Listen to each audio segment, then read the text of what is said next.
Hello, everybody, and happy Thursday. We have an exciting show planned for you today. Very soon, I'll be bringing on my special guest, Michael Forrest, who is the creator of Shoot Webcam, Video Pencil, Beat Sheet, in fact, tons of stuff, and more recently, Cue CamPresenter.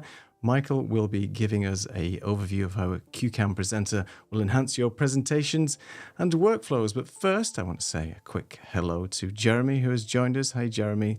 Thanks for joining today. It's going to be an interesting, fun show. Michael has got a few things to show us.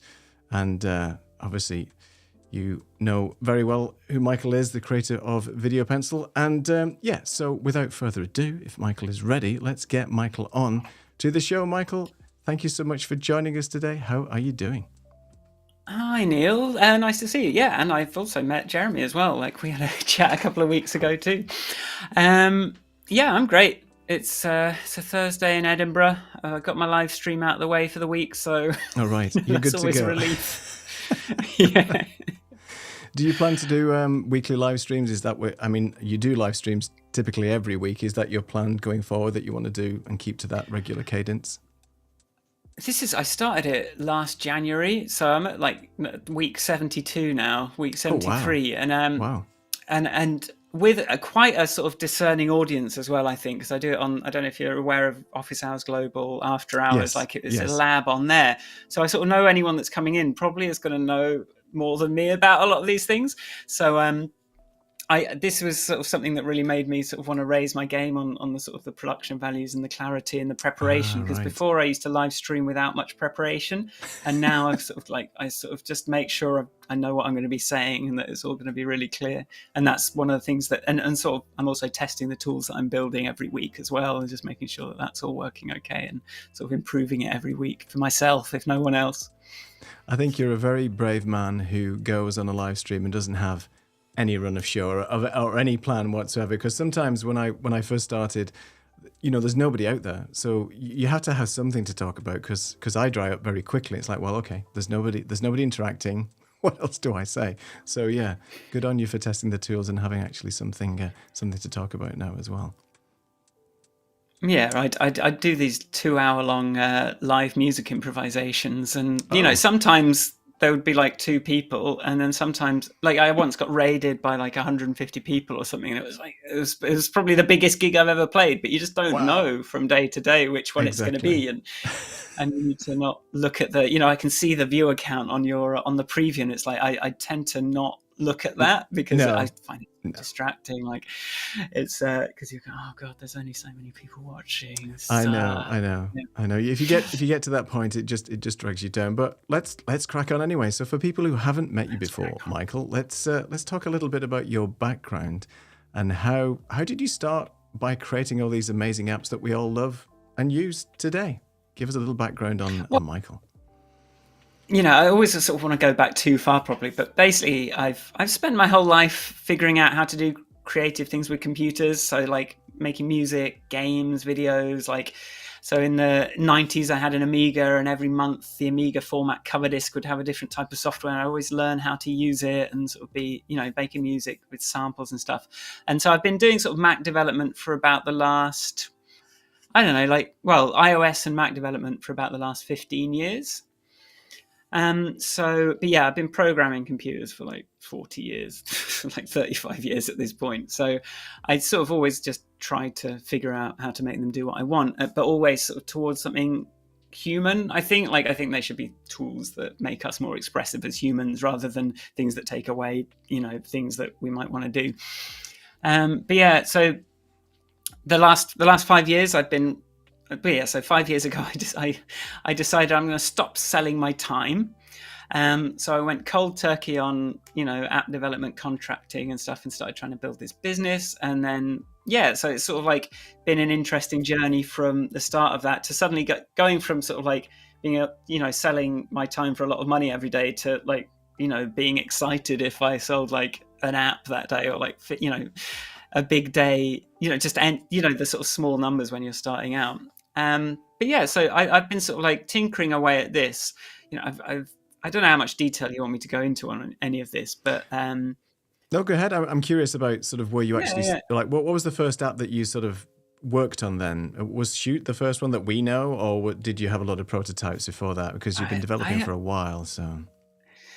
Well, in 2011, I released an app called Happiness, like a mood tracking app. But actually, my first app was probably 2009, which was just a webcomic, just to figure out how to do it. But I was really interested in the mental health side of like mood tracking and doing that kind of stuff. And I actually did my first version of that as like a Facebook app or like a IM app. So, I and then the iPhone came out. I was like, okay, cool. I can do this on a device instead of sort of like on this Facebook server. This was in the old days of Facebook when I could put a little graph on your profile and things. But yeah, the first app I made, I mean, it's funny, like I always say that the first app I made was when I was like 11 and I made something out of resistors and diodes and LEDs to remind me what to bring into school that day. So I've always been interested in that productivity side. But yeah, the video app, Shoot, was actually 2015. And that was when I was live streaming, doing my sort of like my Twitch streams, playing music. I was living in Berlin in a studio flat on my own, and just like playing live every night and sort of figuring out how the streaming stuff worked and cameras and stuff. And I couldn't find an app that let you use your phone as a webcam. I spent like 2 hours putting it together, and I thought, well, the fact I can't find this in the App Store means I should probably just like quickly like make an icon for it and stick it up there. Wow. And then yeah, like in 2020, suddenly the app sales of that sort of exploded for some reason. But I'd sort of more or less forgotten about it. And I hadn't even, like, I could see that my numbers were increasing a little bit, but it took me so long to realize that it was from that and not from like the 6 other apps I had in the App Store at the time. So I just wasn't really looking, Right. I just didn't really know what was going on there. But yeah, like I made Mubi's app, if you're aware of them, the film streaming service. I made lots of different sort of apps, different bits and bobs for companies over the years. But yeah, like I've been doing this for ages. So my own apps, like Shoot was the yeah. And then because like 10 years. Oh, go ahead. Sorry. Yeah, go on.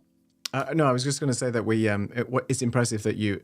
And this is what you do best, I think, is what you find a gap, you find something that isn't available or there's a need for it, and you just go out and create it. I mean, it's very impressive to go out and say, well, there's no app for the iPhone that'll allow me to use it as a webcam. I'm just going to create it. I mean, in 2 hours. I mean, for me, that's impressive. So bravo to that. Well, I mean, that's fine, but if you aggregate that over 10 years, it goes to show how bad I am at that. Like, I just got lucky with one random thing. Like, I just happened to like not be able to find that thing. At least I knew to take the opportunity, even though it didn't pay off for another 5 years, And this is the weird thing. And this is what I have learned, because when I first quit contracting, I spent 9 months doing this really ambitious mood tracking app.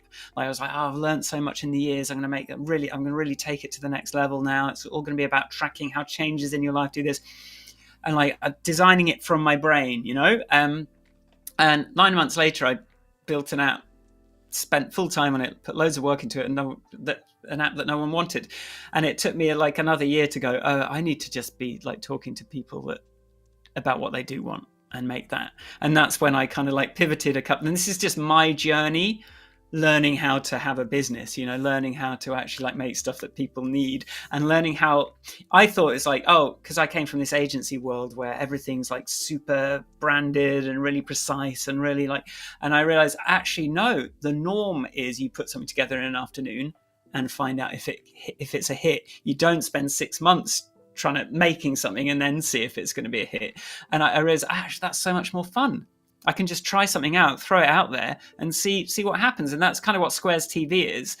Squares.tv is the website. That's right. I just was like fired that up and just started putting stuff on there. Loads of the stuff has one person that likes it, and then some of the stuff like really took off. And so that's sort of, and I find that fun because it means I can just have every Friday is my sort of free swim, make some random thing day, and like a lot of those products have ended up sort of being things that people use. And so it's a much more fun way of doing it than I can't release this until it's polished into a perfect diamond, which was how I thought you had to do it to start with.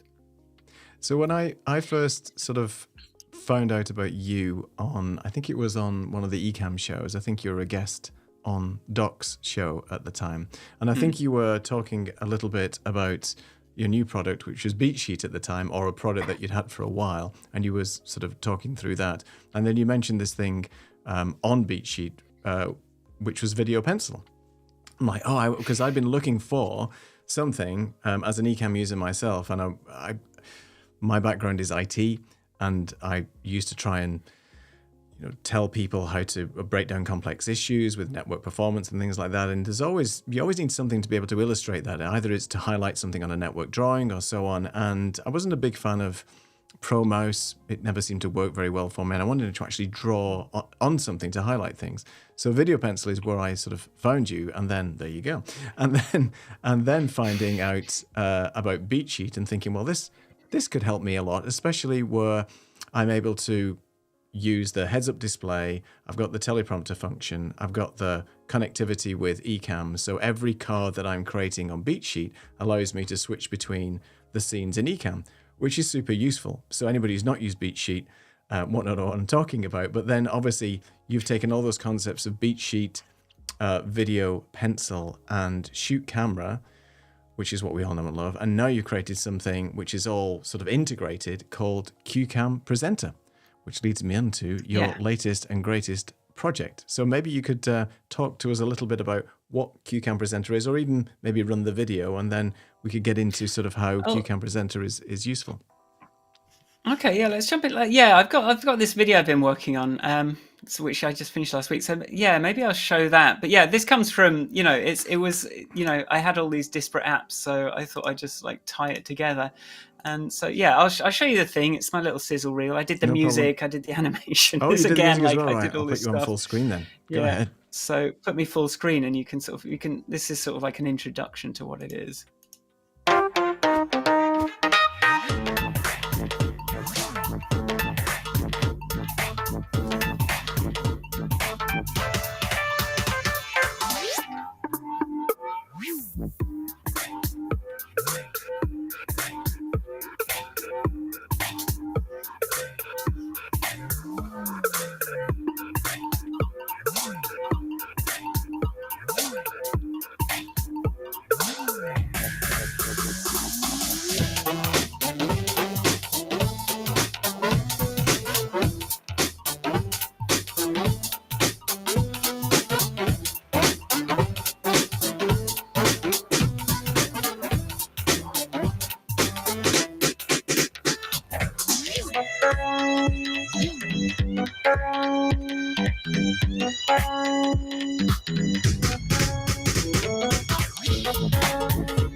Okay.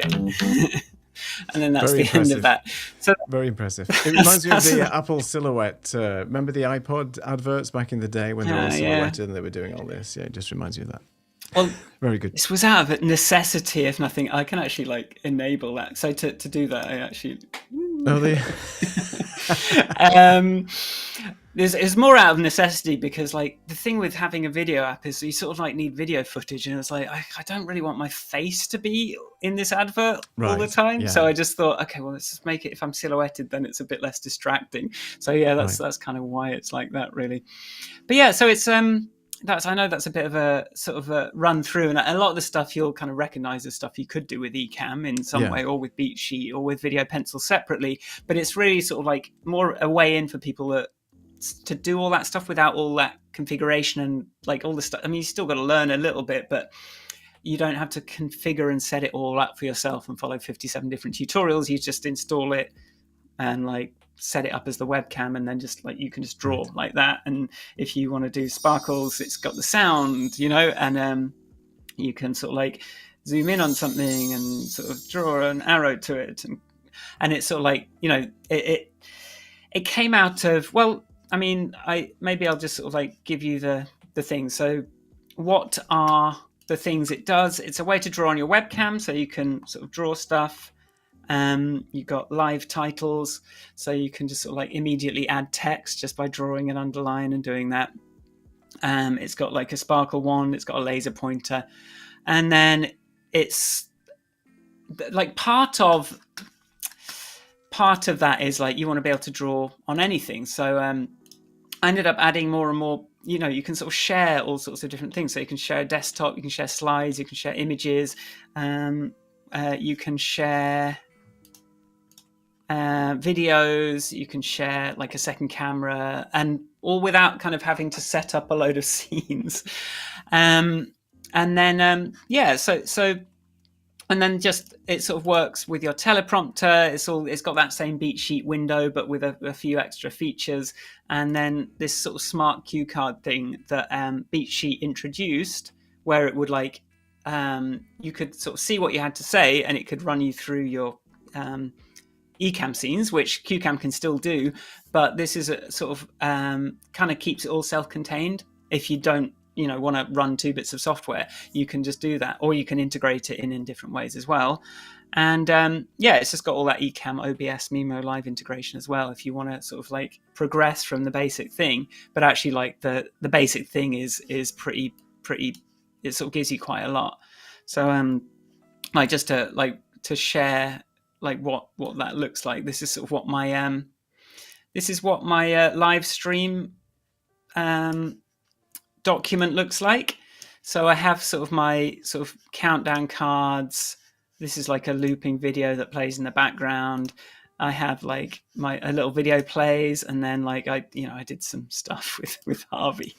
I've got my title sequence comes in. There's background music. It can play background music and start and stop that. And then I've got all my my teleprompter notes here, and you can see I've got this. You just write the notes, but if you put a special tag character in, it will just turn that into a title, and that will be down there. So I can just sort of change the size of that by changing the things. I can put "Hello, this is me," and I can sort of go Michael.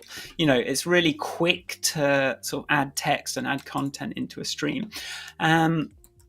So yeah, that's I guess that's the real. I always go too fast with that stuff, but I want to give you a chance to sort of interject, because I know I always run through everything way too quickly. But I think that's an overview. I think that gives you kind of an idea of what it is. Yeah, definitely. Marcus is John. Just thanks for Marcus. He's hooked already. So we'll give you some links later, Marcus, to do this. You can actually download a trial version right now of CueCam, right, to try before you buy, I think. You can use, so it's not really so CueCam is free to use in the live camera mode. So that automatically connects to Video Pencil. That lets you use it with Shoot. That lets you share things, your desktop. So actually a lot of the stuff that you could do in OBS or eCam, but the free version just gives you that thing. And but then there's a subscription if you want to start running presentations. It's going to put a watermark once you press play on the presentations. So that's, I sort of want to get everyone comfortable using it as their virtual camera. And then you'll be like, oh, well, what if I could share this, then this, then this? And what if I wanted to remind myself what to say? I think that's the sort of advanced level of it. But actually you can just download it for free and just start using it. Especially if you've already got Video Pencil, you're fine. You don't have to use it as a live camera. You don't need anything else. But once you want to start triggering things, then that's where it comes in. And vertical mode and a couple of other things are locked out from the unlicensed version. But literally, you don't even have to give your email address. You can just download it and get started. We were talking just before the show how you've sort of always tried to look at simplifying some of the workflows that people have to deal with day to day. And we talked about back in the pandemic days where people were just starting to get on either live streaming or actually being remote and having to present themselves.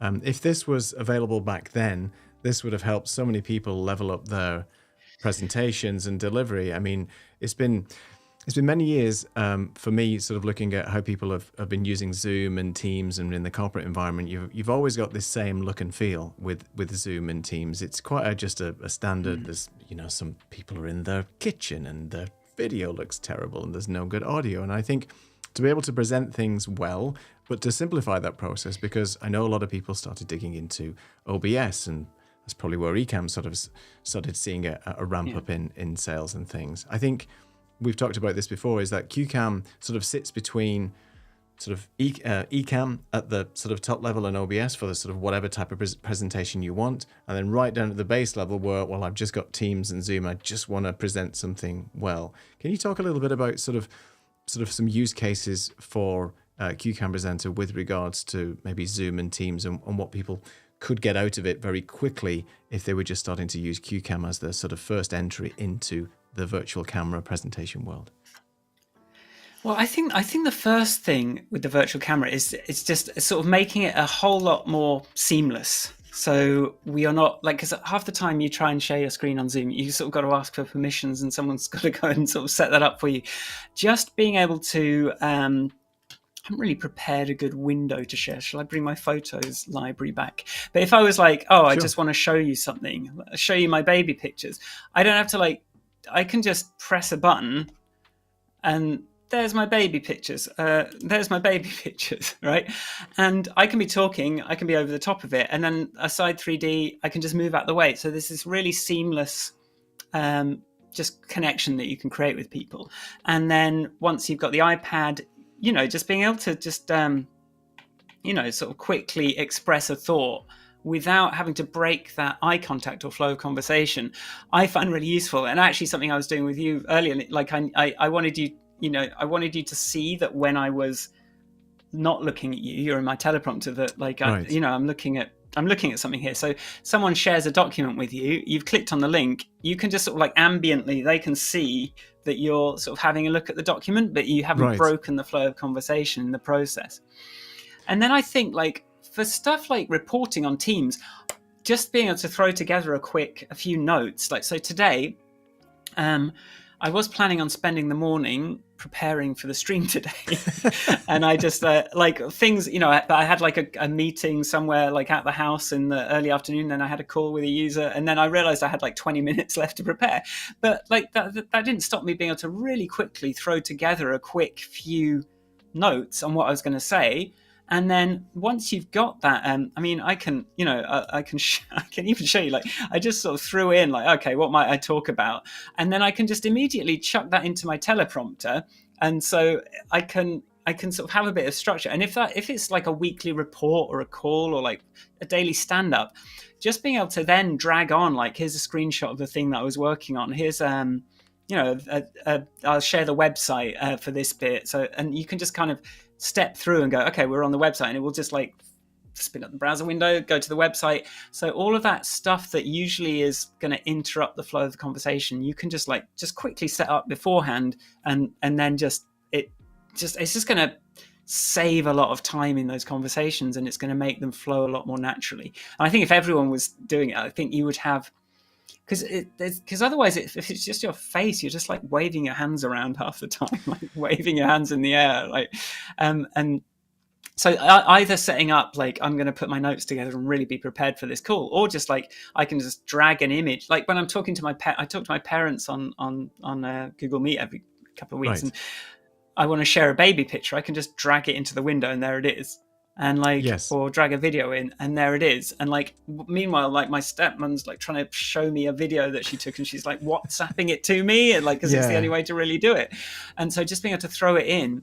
And I think a key part of this is the audio. Like, as you say, like, I wish I could make audio good, you know, like, but that's one of the things that's the only way to really do it is to have a decent a better microphone. Just don't use your laptop mic. But the fact that, I spent a lot of the effort in CueCam went into the audio pipeline, which is essentially invisible until it goes wrong. And I'm sure you've seen a lot of my streams over the last few months as CueCam was being developed, like a lot of glitches, a lot of crackles that are so prominent. And the tech to get that all smooth, which I hope like we're glitch free now, but it was very hard to do that. But it sounds really good. It's so important because now you can have the sound from the video that you're playing. Like you can have the sound. I can have the sound from my magic sparkles, and it's just a seamless part of it. And also just being able to kind of see that I'm not too loud on the thing. Yes. I think I might actually be coming in a little bit too quiet. You can always turn yourself up a little bit. I think one of the things that I've found, a lot of the questions I get asked, especially, you know, as somebody who uses eCam and helps people out with eCam, even just general stuff, is audio routing. How do I get my video audio to play? How do I prevent slapback? How do I stop, especially when you've got people on a call like you and I have today, and for example, it's very easy for you to just share a video, an audio file, anything with sound from what you're doing. If I was on Zoom, for example, then I'd have to make sure that these settings are checked. Have I got audio set for musicians so the Zoom process isn't kicking in and wiping out the audio and things like that? It is hard to get audio right. And I think what you've done with CueCam is, and I know it's been a few iterations, is you've again simplified that process. So really from CueCam's perspective, you just don't have to enable anything. Once you've got your microphone connected, CueCam's going to take care of everything else. Is there mixing or anything in CueCam where you can set levels of audio and stuff? And if there is that something you could share? Should I say? So I do have a background in audio, in music, and so it is something that I've always that I think is really important. So like I do know what I'm doing, but with a mixer. But like I the way it works in CueCam, maybe we can just. It's like I need like a demo mode in CueCam where it just shows the dashboard. This is what I'm realizing. So this is the dashboard which you can access. It sort of pops up as a sidebar. It's available in the system menu, or there's a live camera view as well. But this is sort of the audio control panel, and anything that's so essentially sort of I'm kind of mitigating the need for audio hijack and all that kind of stuff. It just kind of like is straight here. So to your mic levels. Oh, sorry, I'm clicking on the. So your mic levels will be. Do you know what I can do? Let's go view. Although this is going to make me disappear as well. Oh, no, that's no good. Okay, hold on. So this is what I mean. Like it's so hard to. So hard to demonstrate this stuff sometimes without it being confusing. But there's another use case for you to fix. Well, it's the demo mode I need to sort out. So let's highlight this maybe. So each of these here. So here, this is your headphone monitoring, where you can select a headphone output, and so I've got a headphone in where I can just like sort of make sure that I can hear the right thing. This is like giving you your audio output, and this is LUFS monitoring. This is like industry best way of sort of visualizing loudness in a way that actually reflects the true loudness of it, whereas like even Ecamm is going to have RMS metering, which is essentially visually useless. You can't really be sure that it's okay, but if you can see a nice green meter there, then you can be pretty sure that your levels are good. And if you sort of pop that open, you can see like you've got this LUFS metering here, and then you've just got this one fader for that channel. You can toggle headphone monitoring. There's actually a built-in delay calculator. So you see I've got so you can just click the button. It asks you to clap, and then you just click in the timeline where the where the thing is and the end is. You can see it visually, and then just press go, and it's just going to save that delay. So we get the audio sync perfect. And then basically, if you're sharing any other audio, it's just going to appear as another panel here. I'm a little bit scared to. Well, let's press play on this, just so, and then I'll pause it, I guess. So if I present it, and then it's going to kick me out from. So if we come back. How can I share my screen and the video at the same time? Let's try this. It's so hard to is demo mode okay? Yeah, we're going to get lots of infinite screen. Yeah, this is some stuff I need to figure out, and actually maybe I should come at this a different way. I think I've got an audio thing. Yeah, basically, you just get a panel for any audio source, and it's really easy to quickly mash that to mute it. It's really easy to click on that to change the volume. But I don't like give you a big mixer, because I think it's like you don't need a big mixer. No. Like you just need the stuff to work right, and you need to be able to see if the levels are okay. So it shows you the levels in this really clear, reliable way. And like throws in another pad, and they all work the same. So if you're like, this video is playing sound, you just hit that big button to mute it. So that's the reason those buttons are so big, is just so you can quickly like mash it. And then all of those buttons, you can set them up as Stream Deck controls as well. So you can sort of toggle your mic with a Stream Deck button and stuff like that. But yeah, I try to like protect you from the audio stuff as much as I can, but without sort of going into noise reduction and that kind of thing. I don't really try and do the echo cancellation and noise reduction stuff because I just think that's a can of worms. And especially if you had that doing it and then Apple doing it and then Zoom doing it, it's just like I would rather you use Apple's voice isolation feature at the input to CueCam, and then because even then you still got to remember to turn original sound for musicians on in Zoom if you don't want that to be bad. So I have taken away the step of having to like run a loop back and like audio hijack and do all that sort of configuration that you would have otherwise had to do to just give you a virtual audio cable that works. It's just sort of like works the way sound should work in real life, basically. And it gives you a fader. One day I might put audio unit plugins in CueCam. Probably, and then like you could chuck whatever you like in, but there's a can of worms that we probably don't need to do anytime soon. Well, just the processing overhead alone, I think, for some of these audio plugins can really sort of mess with your system. I mean, I'm like yourself, I'm a sort of a bit of a budding musician and have lots of plugins on my system, and the more you load in there, you can see how stressed your computer is getting depending on what you use. I think what you've done though again is made it simple for people from an audio perspective. I think the echo cancellation and all that stuff is only necessary, I think, if you're bringing on guests or other people into your show, because I think at the moment from CueCam, and you've got headphones, right? So but you should I think you should I think like echo cancellation is just put headphones in. Yes. this is I'm with you. Like, why bother with your speakers? Just put headphones in. Yeah. Like, and I know it's sort of more natural, but this is I've actually got this like super 20 quid Bluetooth sort of hard to see headphone. I didn't even used see to it. always I've have got these black things on here, but yeah. But the sound quality isn't great, but like but it means I can walk around and I'm not sort of, because I always find it with wired headphones that I sort of sit down half an hour before my live stream and I'm sort of like attached to my desk or I'll like unplug it. I sort of have an easy way of unplugging it. I'll forget to plug it back in when the call starts and I'll be like, oh, I can't hear. So this is why I'm sort of like, I've been looking for the perfect in-ear headphone. This isn't it, but I've sort of come back to it because it's just so nice to be able to. But I just think like use headphones and then I just think that kind of works better. Definitely.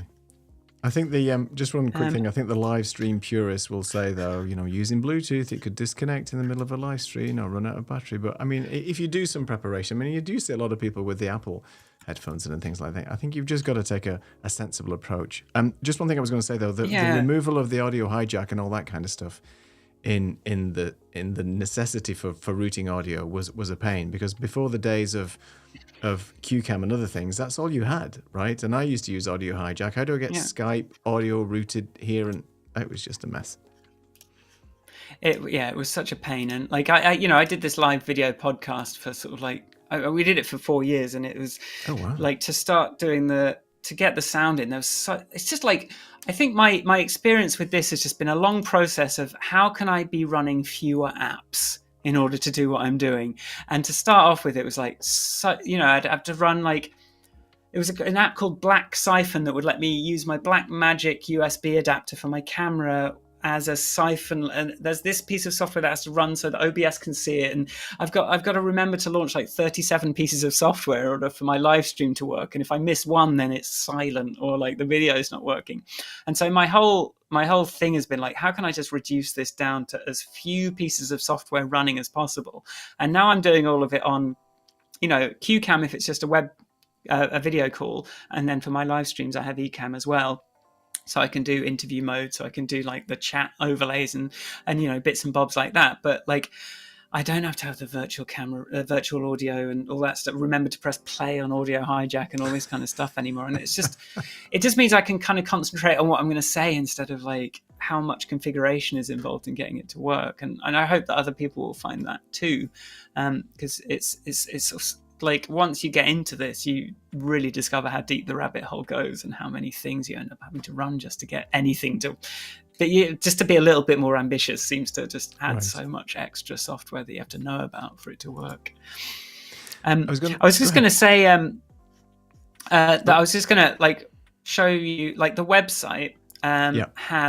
I've been working on the guides. So I do actually have like, some stuff on here about how the audio. So you see here's the video, and you can sort of do disable headphone monitoring, and here's the volume. So I've actually I've got quite a lot of docs on the website, but those are, if you sort of come onto the CueCam YouTube channel, then I will be. These docs they all get turned into CueCam documents for me, so that I can just like record them as videos and get all the images and stuff. So if people want to sort of subscribe to that, I'll be sort of doing all these bits, sort of lots and lots of bite-sized videos coming soon, I hope. Digestible. But meanwhile, those docs sort of go into quite a lot of detail. Yes, of course. Would you be able to show us maybe just how you would go about building a card within CueCam? Is that possible? You can show just sort of just to get people's idea about, in terms of like, well, I understand the concepts, but how would I just go about building a very simple run of show with a few bits and pieces, if that's all right? Yeah. Okay. So this is so a CueCam deck. This is the window.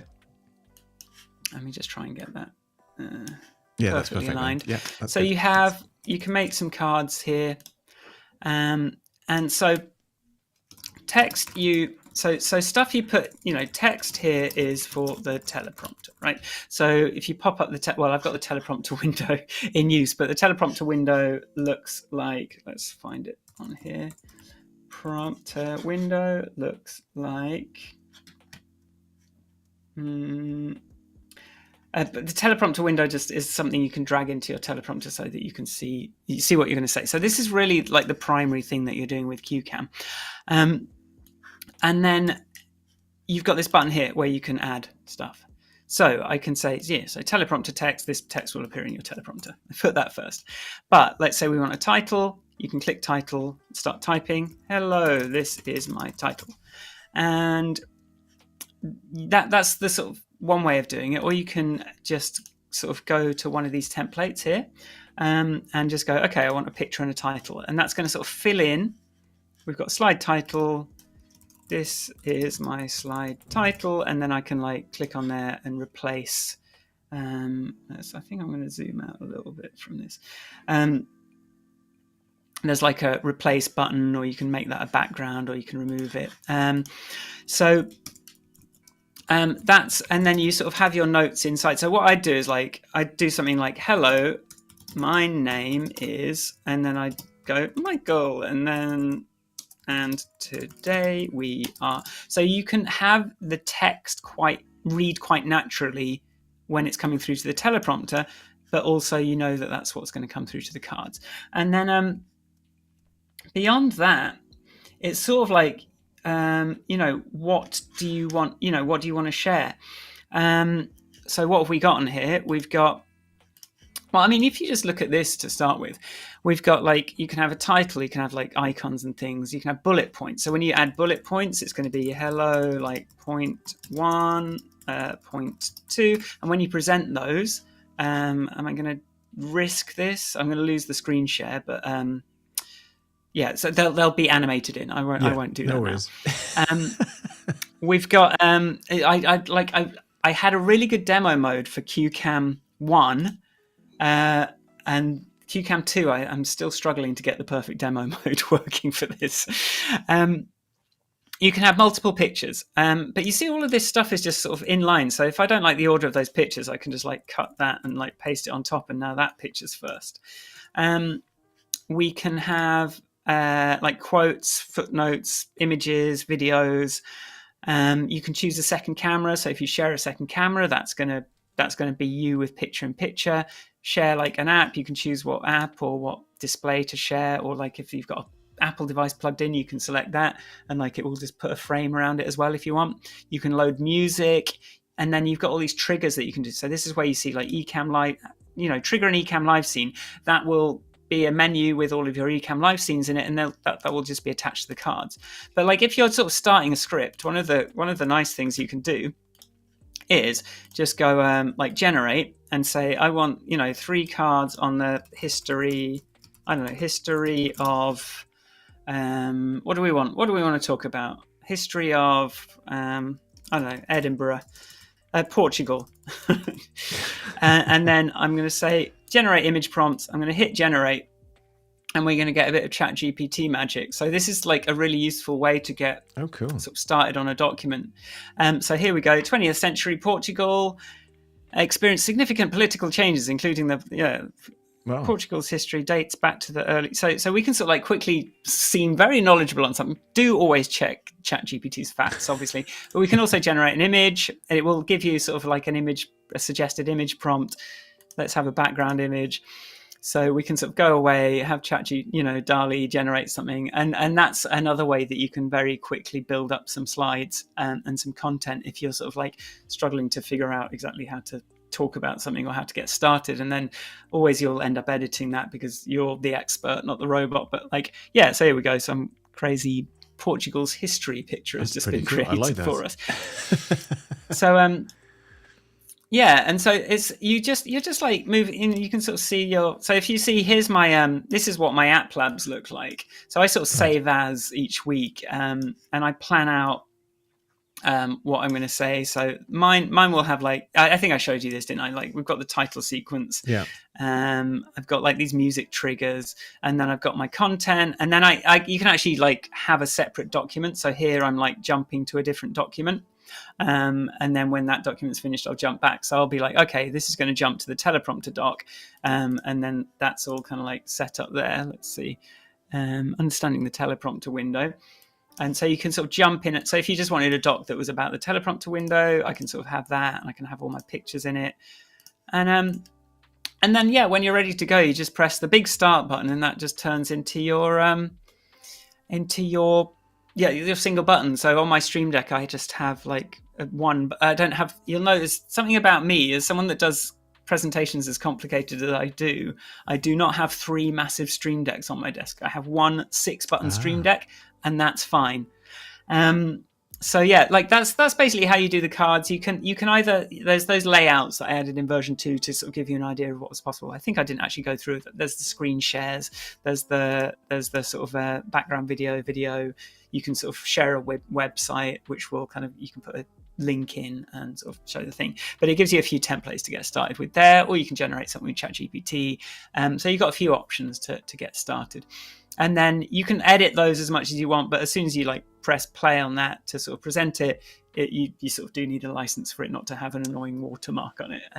But that's the only real point at which you're that it's not free. And then the other thing with this system as well, as you see the tag text, is when you go into vertical video mode, it is formatted for vertical video, and you didn't have to change anything.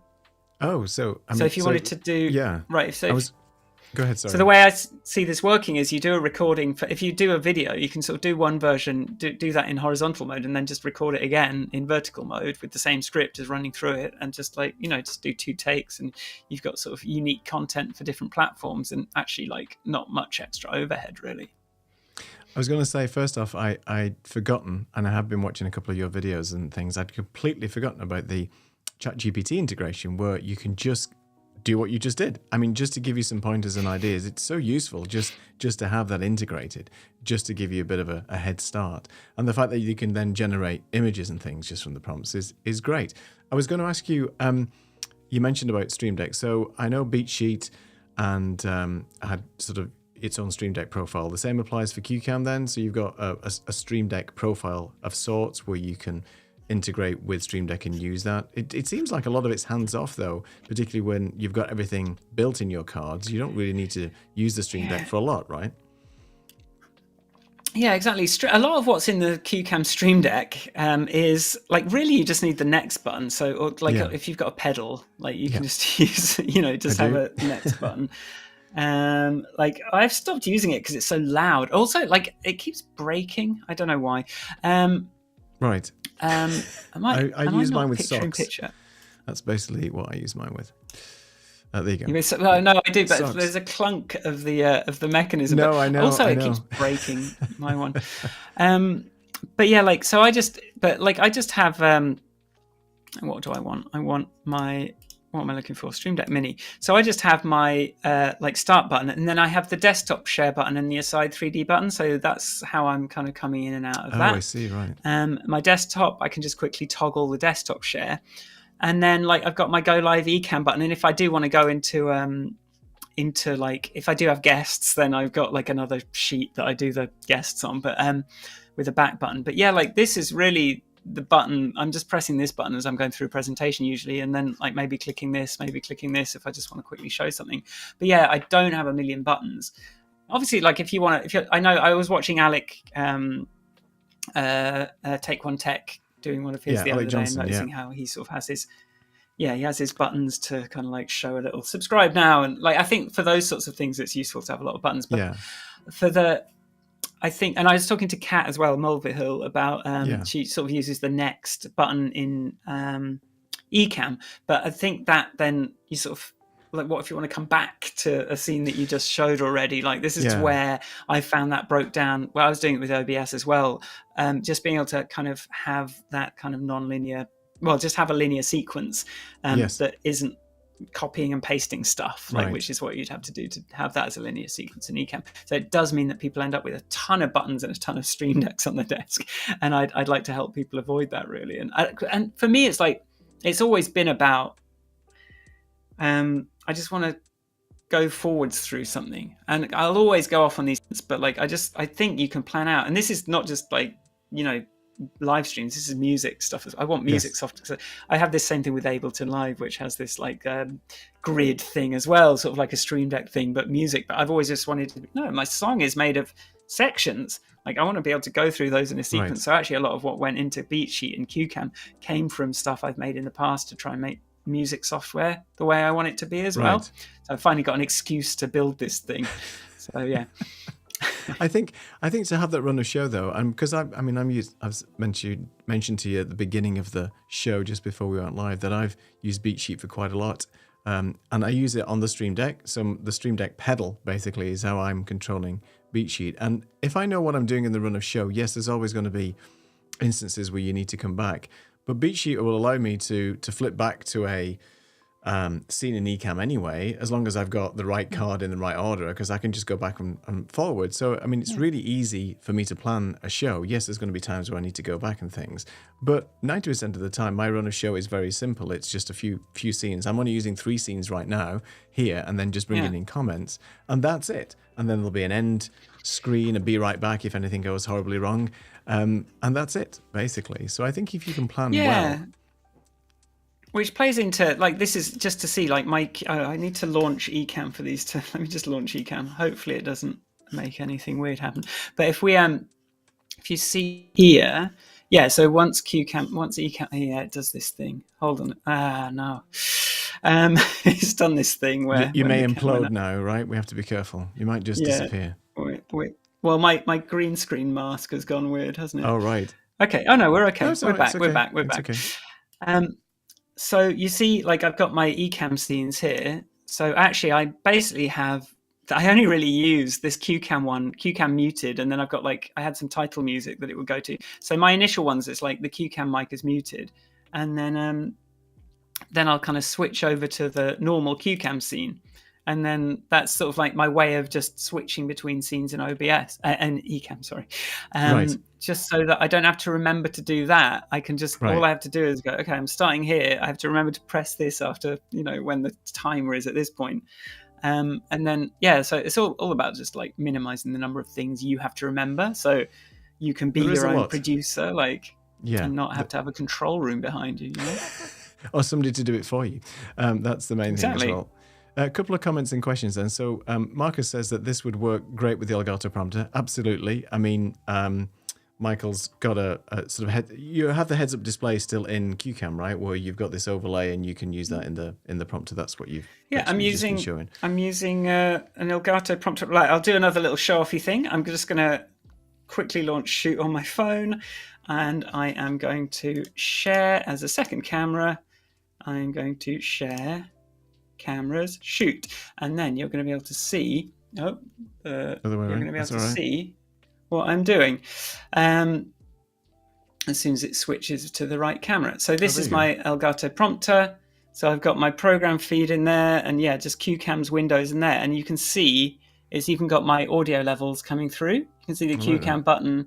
You can see the I've got a little record button in there as well. But yeah, I've just got my big my Canon camera. I think this lens is too long. This is like straining the lens, but you know, what can you do?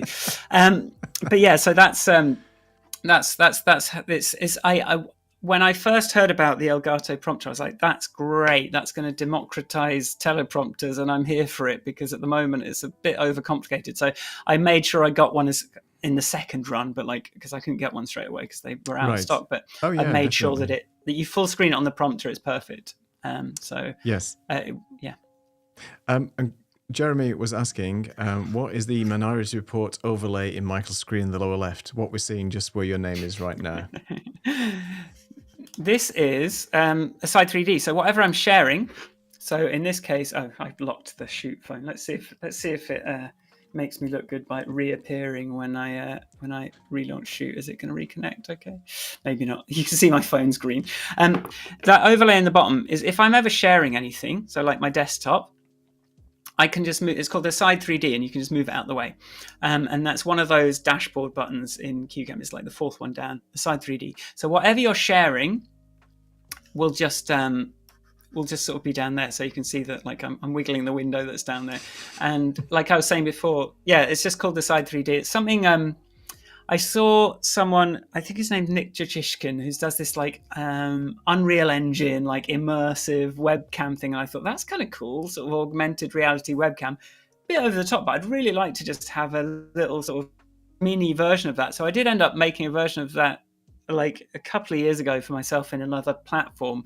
But it was one of those things that I was just was excited to add as a feature to CueCam. Actually, a video pencil camera originally, because I just think it's a really transparent way of showing someone what you're looking at without having to like, you know, that you're looking at the thing they sent you, or that like you're not distracted, you're actually like doing something that relates to this conversation. But yeah, it's just yeah, it's called the Side 3D, and it's part of the free CueCam. You just get that. It's a really useful addition, though, and it as you said, we were talking before, if somebody's going off and just trying to find something as a document and so on, then it doesn't look like you're not paying attention. You can actually see what they're looking at. I really like that, and that's exactly. Can you move it to another side, or is it just the right hand side? Yeah, you can flip it. You can flip it to one side or the other. So where is it? View. Where is it? I never do. I never change it. There is a Side 3D. Switch it to the right. Questions. So you can wait. Am I not a Side 3Ding anymore? Well, there's a desktop. Yeah, so now this is on the other side. But so like basically put it on the side that your other monitor is, and that's going to be all right. But yeah, I'm going to put that back on the left. There we go.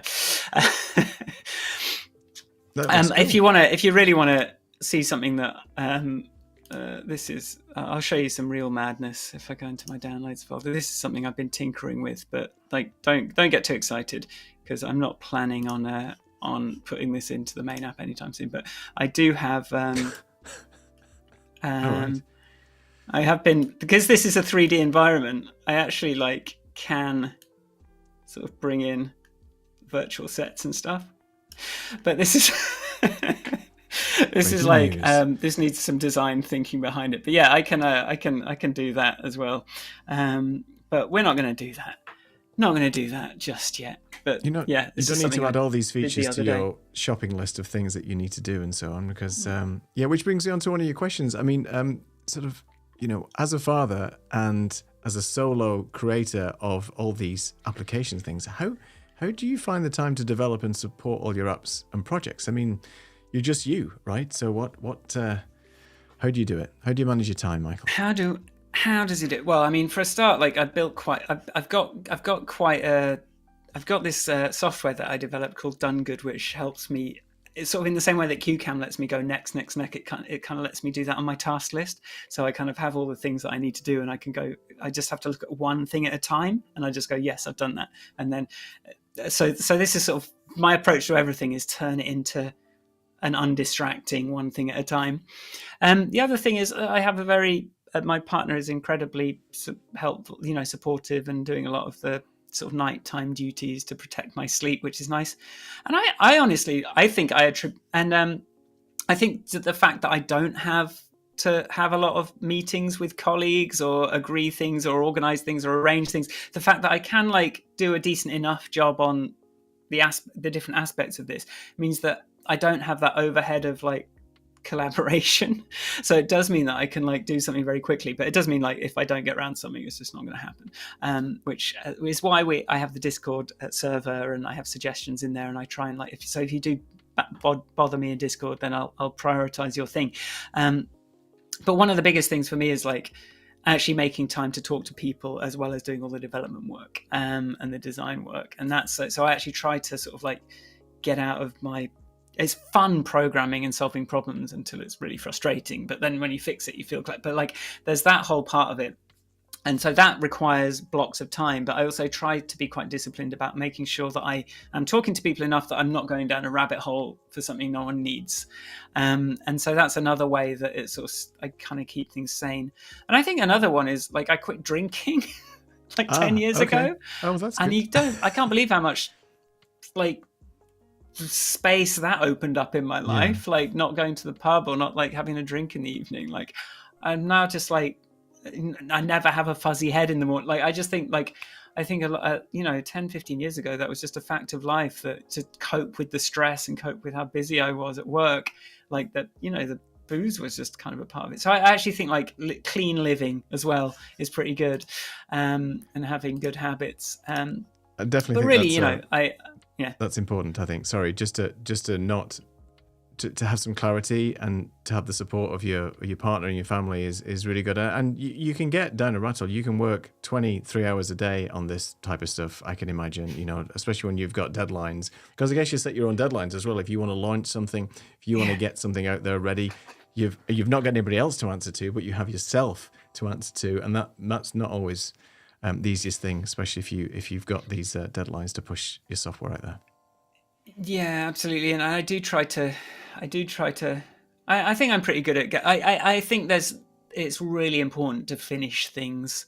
Like even just feel like it's such a boost, a mental health boost when you finish something that's been, like, I'm really happy this afternoon because I finally wrote the how to use CueCam with eCam live document today, which I've been procrastinating over for weeks. And so I just think finishing something is, if you're a perfectionist, nothing's ever finished if you're a perfectionist. So you sort of have to decide when it's enough, or the best I can do for now, or it's more important that it's in front of people than that it hasn't got a single bug. And I think CueCam have pushed the envelope a little bit with that. Like it had some rough edges. It still has some rough edges, even now. But that's why the price is still like introductory price, just to sort of try and smooth that off. But like, yeah, like it's just, you sort of have to make a decision about when something is sort of like ready to go. And CueCam's probably the longest thing. Like I wanted it to be ready in July initially, right, and that just didn't happen. And then I wanted it to be ready in October, and that just didn't really happen either. I sort of got something out, but like it's been, but I think I'm pretty good at kind of holding myself to deadlines. But I'm in a sort of enviable position that my living costs are low enough that I can make the mistakes required to, I lose, 6 months. I'm sort of lucky enough to be able to do that, and that's not something everyone gets to do. We both have the advantage of being white guys with white hair and white beards and glasses and English accents, and people listen to us, so that's 20% of the time. Yeah, 20% of the time they listen. 20% of the time, which is better than 10% of the time. It's better than that. Just a couple of things. So I think I messed up the URL, so I've really corrected that. It was squares.tv, where people can find Michael. Also, we've got an overlay here as well. So Michael's latest application is CueCam-presenter.com. So if you go there, you can go and find it. What else do we have here? Jeremy is saying that time to hire Michael to build the Unreal Engine into eCam. Yeah, if you ever wanted to do that, Michael, there you go. There's a job for you. I don't think anybody wants that. I talked to them. They said they Ken said he at one point he did put a 3D engine into CueCam, but there wasn't really an obvious use case for it. I was like, well, yeah, I was quite happy that I'd found something that just about justified that being in there, because they sort of take a different approach. But I think it's worked out quite well for me, really. Very good, cool. Indeed. And thank you for Fulgens for joining us today as well. And now the link works as well. I was going to ask you one last thing before we start to wrap up. Is you've obviously still building CueCamPresenter, and you've pretty much finished it. And it's almost like the 80% rule, isn't it? 80% good enough. Let's get it out there. Let's get it to the public and start getting it working. What's next for you? Is there anything in the pipeline? Any treats that you can tell us about, or is it just continual development and so on? And for a long, like CueCam is sort of like the focusing of like a couple of years of like talking to people and trying to make something into a coherent single thing that I can say, you just go here, get started. Here's the license. It gets you everything. So now I'm sort of like, the product's going to keep getting like improvements and performance fixes and the odd feature. I'm just going to try and I think there's a lot that can be done on the transitions and the titles, and I've got some animated titles and things that I want to put in. There's always stuff that I want to add to it, but I think I want to sort of spend more time using it.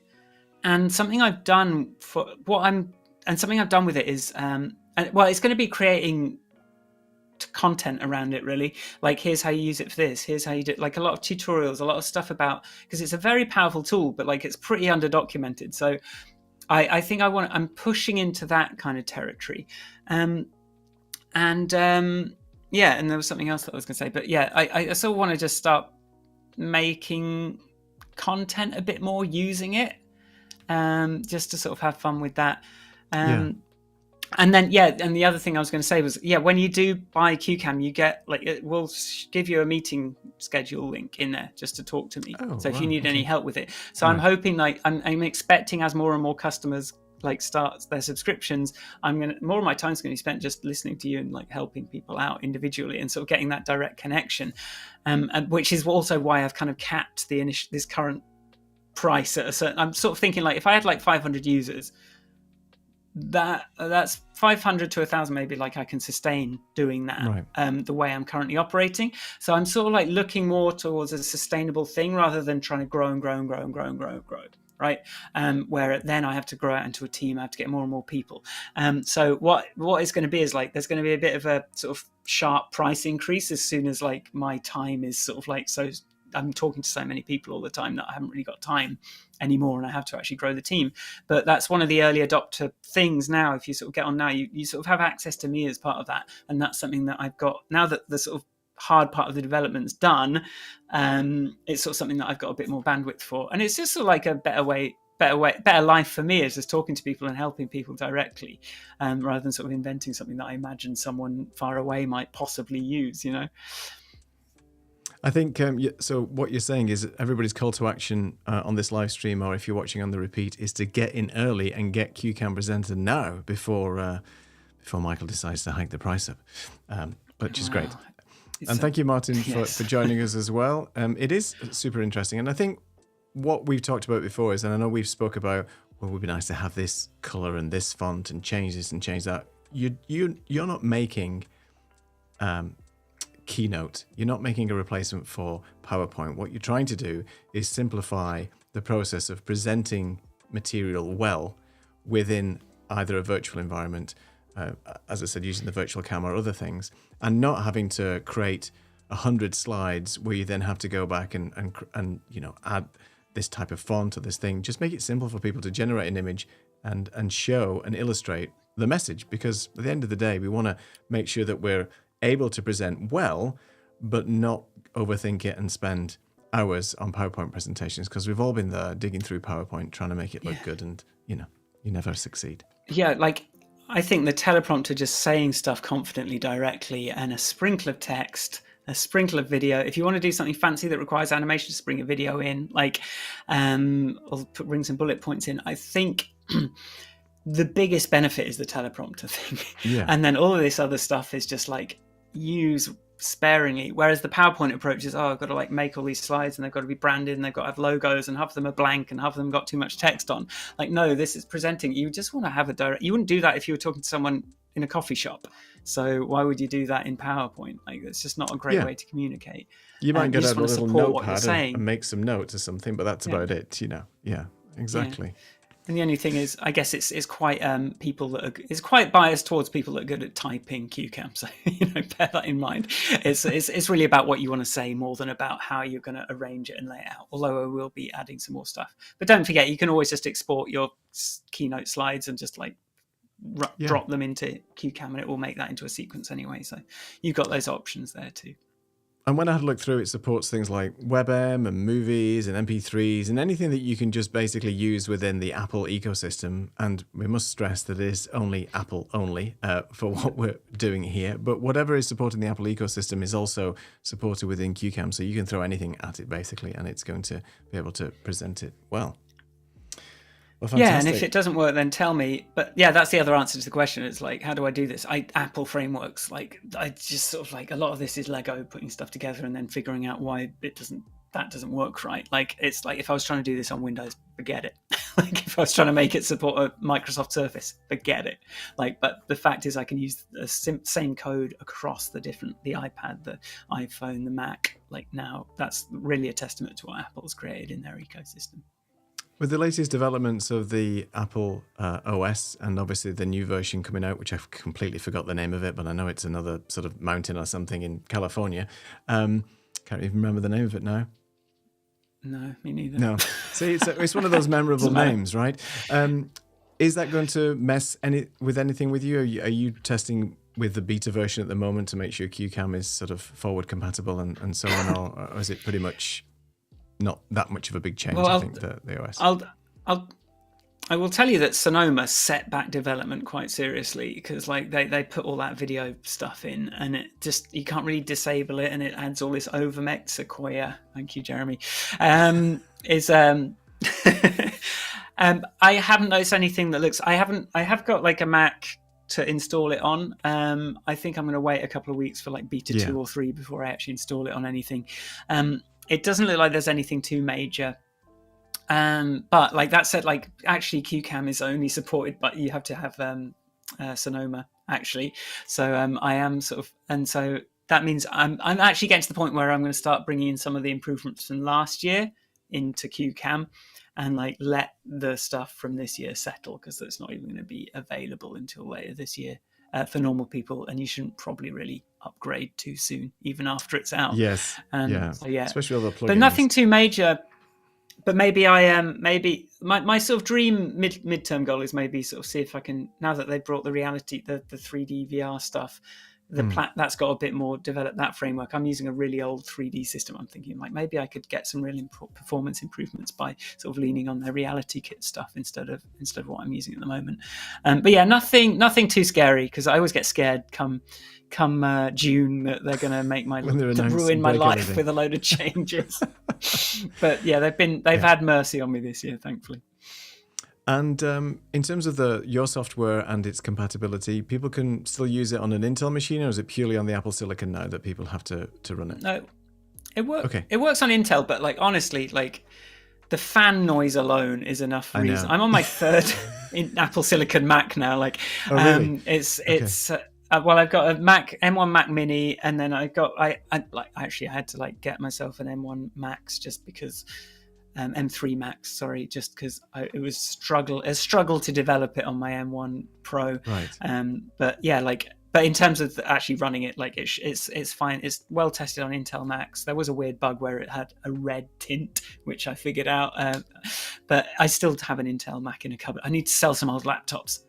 This is a problem. Well, there's a market for them, definitely. Yes. Yeah. Well, I'm glad. But yeah, it's supported on on Intel Macs, but just there's just that fan noise is a killer for not being able to turn off noise cancellation. But that's when I replaced my. I think I had a 7-year-old Intel iMac. It was an i9. It was maxed out with everything, but starting to run eCam on it and things like that. And just when the fan kicks in, it's like, okay, I don't want this. I don't want fan noise in my room. You know, it's not good. So just real quick, once again, people can find Michael. Go to CueCam-presenter.com, and there's a back button there to squares.tv. And I just wanted to mention delay calculator that you've added into CueCam is wonderful. because I've got your delay calculator program as a separate one, so I can, when I'm testing this, making sure my audio is in sync. I hope it is right now, having said that, because I've tested it before. Yeah. But that's just a really nice little feature, because that's a lot of times people get tripped up. They'll do a full video, they'll do a live stream, and they're maybe half a second out, and it is quite distracting. So thank you for putting that in CueCam. Well, that was on the Squares TV. That was one of the first websites. That was me not allowing myself to program for January, and I just put it up in a sort of what I thought was a half-baked state, and that was one of the things that got me into this ecosystem. Like, people really loved that little tool on the website, and so it's got a little honorary inclusion within Cue CamPresenter on the Mac, but you can use that for free on squares.tv. Well, that's fantastic. On anything, is there anything else you'd like to let anybody know about your amazing software, and any sort of deals or anything that's coming up, or it's just get in now before the price hike, basically? Hike before it reverts to its true price. It's currently on a heavy discount. There you go. So let's think of it that way. The value of it is, I think, high. Yeah.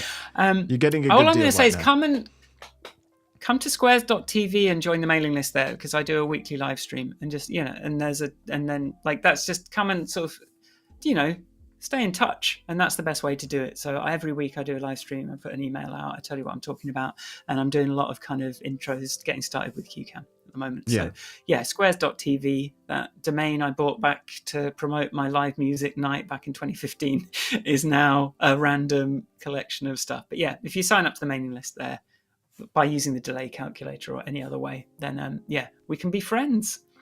No, it's really good. And your Discord channel as well is great. And it's really good just to be able to get in touch with you. And like many Discord channels, there's a suggestions page, a bugs page, and things like that. So people can make suggestions on any of the software that you currently support. So whether it be BeatSheet or Video Pencil and all the others, then absolutely. People can just sign up for the Discord as well. But the best place is squares.tv for now. And it's wonderful. I do appreciate you taking the time with me today. It's been really nice to talk to you and find out a little bit more about you and the background and all your music. I know you're going to continue with your music as well once you've got all your stuff out of storage. Is that your plan to make is it your difficult third or fourth album? I know you're on Apple Music as well. I haven't made an album for nearly 10 years. I've made a lot of EPs and little bits and bobs. Actually, it was really fun making that the music for that CueCam video. That's the last thing I've done. And it was really, there was no art to it. But I got to play around with some plugins and have a good time. But my dream is get enough coming in from CueCam that I can spend a day or two, or a day every week or two just in my studio playing with music gear and releasing something here and there. But it's been, the CueCam development has stomped on all of that. It's been so hard to find time to do it. It's been part of my life since I was 6 years old, 8 years old. I started making music with computers, and it's going to last until I'm in my 70s, 80s, 90s, and it's never going to go away. And it's wonderful, and it's not something. I mean, I find this as well. Sitting down in front of the piano, it's not something you can force yourself to do. It's like, well, it's not like, oh, today I've got 2 hours. I'm going to create something. It doesn't work like that. You have to get inspired, and you have to have a bit of a clear mind, and you can't go from one thing to another. So hopefully you'll get the time to be able to follow your passion and keep making music, which I know is something that you love. And I wish you all the best for the future. And again, if anybody wants to sign up, go to squares.tv and get on the mailing list and have a chat with Michael. He's a nice guy. You can see that. All right, Michael. Well, thank you. I try to be nice. Look, I'll give you a sparkly heart for. That's very for nice June. of you. Thank you so much. All right, Michael. Well, thank you so much for joining me today. If you want to hang back in the green room for a second, I'll close the stream in a few minutes. So thanks, Michael, for joining me today. It's been a pleasure having him on the show. I use Video Pencil all the time and BeatSheet. I'm running it right now. It's great software. It works really well, and I'm definitely going to be messing around and playing with Cue CamPresenter. So thanks for joining me on the stream today. I'll see you hopefully next Thursday at the same time. Until then, take it easy and enjoy the rest of your day.